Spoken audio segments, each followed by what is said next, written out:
गांव के पास एक पुराने हवेली में रहने वाला एक बच्चा था जिसका नाम था विनीत। विनीत एक आलसी लड़का था जिसे नए चीजों की परवाह नहीं थी। एक दिन विनीत को हवेली के पुराने कमरे में चले जाने की बात सुनाई दी। इसे सुनकर विनीत तुरंत हवेली के उस कमरे की तलाश में निकल पड़ा जिसकी बात चल रही थी। कमरे में पहुंचने पर उसने एक पुरानी पुस्तक देखी जो अंधेरे में पड़ी थी। विनीत ने पुस्तक को उठाया और उसको खोला तो उसमें विशेष रहस्यमय तस्वीरें थीं। एक तस्वीर थी जो दिखाई देती थी कि एक खोज में एक खजाना छुपा है, लेकिन उसकी स्थिति नहीं बताई गई थी। विनीत को यह पता चला कि यह पुस्तक हवेली के पुराने मालिक की थी जिन्होंने खजाने की जानकारी छुपाई थी। विनीत की रुचि में खजाने की खोज करने के लिए उत्साह जागा। विनीत ने खजाने की तलाश में हवेली के हर कोने को चांदनी की रोशनी में घेर लिया। उसका ध्यान एक पुराने दरवाजे पर गया जो व्यक्तिगत कमरे में ले जाता था। विनीत ने दरवाजे को खोला और अंदर जाते ही खूबसूरत रूप से सजीव हो गया। वहां एक पुरानी चाबी और विचित्र एक्सपोजर देखा गया जिसे पुस्तक में दिखाया गया था।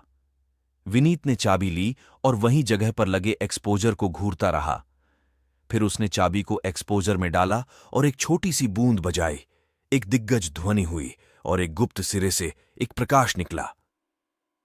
लेकिन उसमें कोई खजाना नहीं था, बल्कि वहां बस एक संदेश था। विनीत, सच्ची खोज तुम्हारी भीतर है। विनीत को समझ नहीं आया कि यह संदेश क्या अर्थ था। वह अचानक समझ गया कि सच्ची खोज उसकी आत्मा में छिपी हुई थी।